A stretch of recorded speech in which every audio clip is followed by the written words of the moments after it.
चाचा नेहरू का जन्मदिन आता है तो आप बाल दिवस मनाते हो, लेकिन प्यारे नरेंद्र मोदी जी का जन्मदिन आ गया 17 सितंबर को, तो आप लोग पूरे देश में राष्ट्रीय बेरोजगार दिवस मनाने का ऐलान कर दिए। पिछले साल भी राष्ट्रीय बेरोजगार दिवस मनाया गया। अखिल भारतीय परिवार पार्टी की तरफ से इस साल भी 17 सितंबर को बेरोजगार दिवस मनाया जाने वाला है। इस वक्त हमारे साथ हैं बलवंत गोंडवानी जी, जो कि रामटेक लोकसभा प्रतिनिधि है।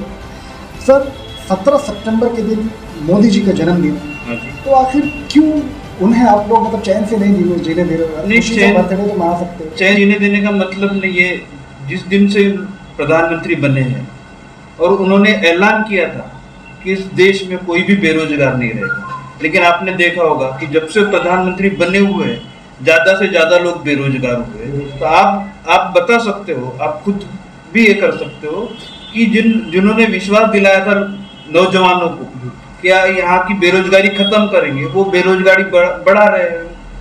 अगर वो बेरोजगारी बढ़ा रहे हैं तो अपन ने उसका अनुकरण करना चाहिए। हम इसीलिए बेरोजगार दिवस मना रहे हैं उसी के। अब जो बेरोजगार है, खासकर नौजवान, वो तो बराबर खामोशी से बैठे।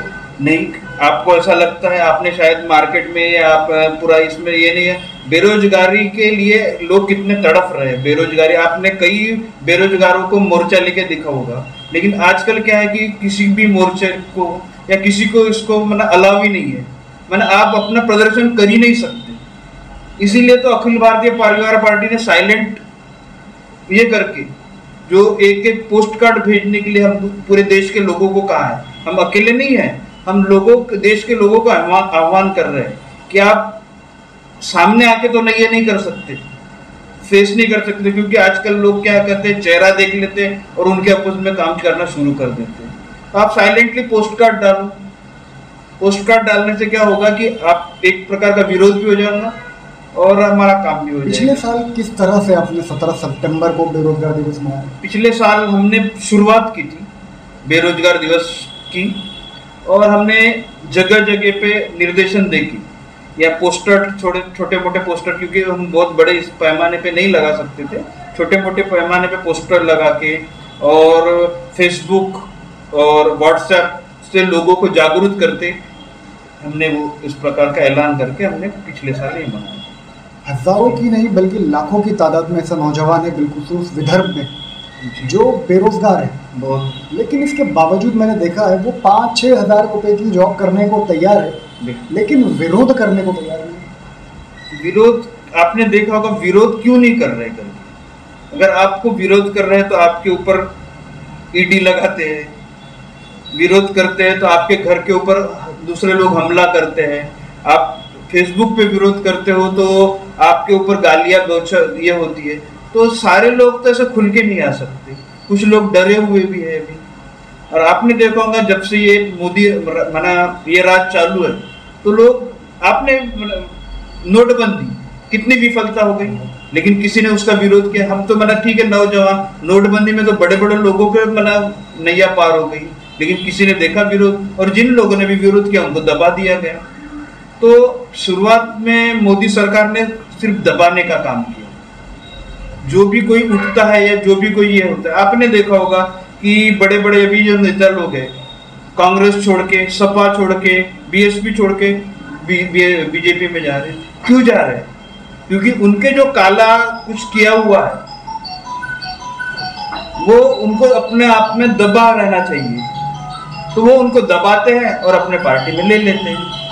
तो जब तक हम जैसे लोग या और नौजवान लोग जब तक ऊपर उठेंगे नहीं तो उसका विरोध कैसे कर सकते। हम लोगों को यही इसीलिए जागरूक कर रहे हैं कि आओ, उठो और विरोध करो जो बात तुमको पसंद नहीं है। एक है विरोध करना और दूसरा है कि हम पॉलिटिक्स ज्वाइन करके विधान भवन में या संसद में पहुंच के विरोध करें। ये शुरुआत तो ऐसी है कि कोई भी लोग विधान भवन या पार्लियामेंट ऐसे जा नहीं सकता, इसलिए हमने लोगों को जोड़ने का काम शुरू किया है।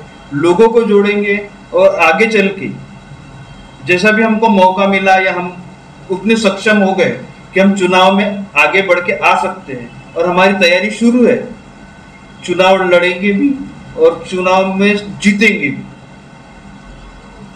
अभी तकरीबन 2 सालों से हम देख रहे हैं नागपुर शहर में एक बहुत बड़े लेवल पे आंदोलन शुरू है विदर्भ अलग करने का। विदर्भ अलग का तो उसमें बताया जा रहा है कि अगर से विदर्भ अलग होता है, नागपुर उसकी राजधानी बनती है, तो लाखों तादाद में रोजगार यहाँ पे पैदा होगा। इसके बारे में आपके क्या विचार? नहीं, नागपुर में तो रोजगार अभी भी अवेलेबल है, अभी भी तैयार है रोजगार। लेकिन कैसा है कि यहाँ पे जो मजदूर है, यहाँ का जो मजदूर है वो एक टाइम लिमिट में काम करने का एक ही है। जो बड़ी बड़ी कंपनियों का कैसा है कि उनको 24 घंटे काम करने वाला चाहिए, और इसीलिए नागपुर में या विदर्भ में बड़ी कंपनियां आने को नहीं देखती। और यहाँ का जो नवयुवक है या जो भी मजदूर भी है ना, यहाँ एकदम अनपढ़ लोग नहीं रहते, पढ़ा लिखा हुआ मजदूर है यहाँ का। मतलब विदर्भ अलग होता है और नागपुर राजधानी बनती है, इसके बारे में क्या विचार है? क्योंकि एक अलग राज्य बनना चाहिए। बिल्कुल बनना चाहिए, क्योंकि यहाँ की जो यहाँ का जो भी उत्पादन है या जो भी है, ये महाराष्ट्र अपने हिस्से में लेके जाता है, और नागपुर या ये जैसा का वैसा रहता है। नागपुर एक जमाने में मध्य भारत का प्रमुख केंद्र था, शायद बोल भी सकते हैं कि नागपुर मध्य भारत की राजधानी हुआ करती। अगर मध्य भारत से विदर्भ को अलग नहीं करते थे तो आज नागपुर एमपी की राजधानी हो सकती है, क्योंकि ये पहले एमपी में, मध्य भारत का आधा से ज्यादा हिस्सा एमपी में ही गया हुआ। और यहाँ पे अवसर बहुत सारे हैं। यहाँ का बिजली उत्पादन, यहाँ का जितना भी बिजली उत्पादन है पूरे पश्चिम महाराष्ट्र में जाता है, और यहाँ के लोग वैसे के वैसे, यहाँ के लोगों को बिजली नहीं मिलती, वहाँ के लोगों को अनाप शनाप बिजली मिल जाती है। और यहाँ का MIDC का भी है, जो भी बढ़िया है। यहाँ बड़ी कंपनियां नेता लोगों के कारण बोलो या उनकी एक्टिवनेस नहीं होने के कारण बड़ी कंपनियां आने को नहीं देखती। बड़ी कंपनियां आने को नहीं देखती, इसलिए बेरोजगार भी बढ़ रही है।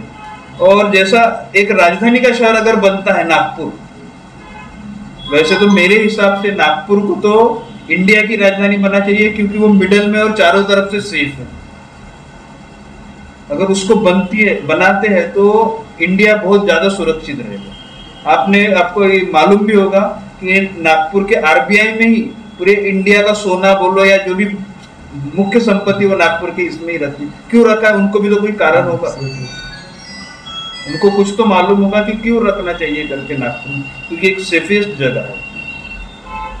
और नागपुर राजधानी बनती है तो राजधानी का शहर आपको भी ज्ञानी होगा या मालूम ही होगा कि राजधानी के शहर में लोग अट्रैक्शन की तरफ से इस नजर से देखते हैं। और यहाँ से इंटरनेशनल उड़ाने, वैसे भी नागपुर से अभी भी शुरू है इंटरनेशनल उड़ान, लेकिन उससे बाद बढ़ जाती है और डायरेक्ट आ जाता है। तो 17 सितंबर के बारे में हम चाहेंगे आप तमाम युवाओं को जो ये मैसेज और वीडियो देख रहे हैं, उन्हें क्या पैगाम देना चाहेंगे? 17 सितंबर के बारे में मैं देश के लोगों को ये आह्वान करना चाहते हूँ कि आप 17 सितंबर को बेरोजगारी दिवस मनाएं। और बेरोजगारी दिवस इसलिए ना मनाएं कि किसी नेताओं के है, आप अपने आप को युवा को देखें कि वो खुद बेरोजगार है। और बेरोजगारी दिवस मनाने से उससे क्या होगा, या साइलेंट मनाने से एक सरकार को पता चलेगा कि एक इतने बड़े राष्ट्र का अध्यक्ष, उसका लोग कोई भी मनाने की चीज है वो खुशी से मनाते। किसी को दुख हुआ ऐसा कोई भी जन्मदिन तो नहीं मनाते। हम लोगों को सिर्फ सरकार को दिखाना चाहते हैं, हम विरोध नहीं चाहते, हम विरोध नहीं कर रहे उनका। जन्मदिन है, बहुत अच्छी बात है, जन्मदिन मनाना भी चाहिए, लेकिन एक प्रकार का विरोध इसलिए है, वो विरोध इसलिए है कि बेरोजगारी बढ़ रही है, आप उसके तरफ ध्यान नहीं देते हो। आपको MP की सरकार बनाना है, आपके पास पैसा है, आपको कर्नाटक की सरकार बनाना है, आपको पैसा है, लेकिन बेरोजगारों के जो भत्ते हैं वो तक उनको नहीं मिलते। हम सिर्फ बेरोजगार लोगों को ही आह्वान कर रहे हैं, बेरोजगार लोगों आप जागो और सरकार को अपना जवाब मांगो कि आप बेरोजगार क्यों हो। अगर आपको रोजगार मिलता है तो आप सही खुशी मोदी जी का जन्मदिन खुशी से मनाएंगे, नहीं तो ऐसा ही हमारा आगे चलता रहेगा।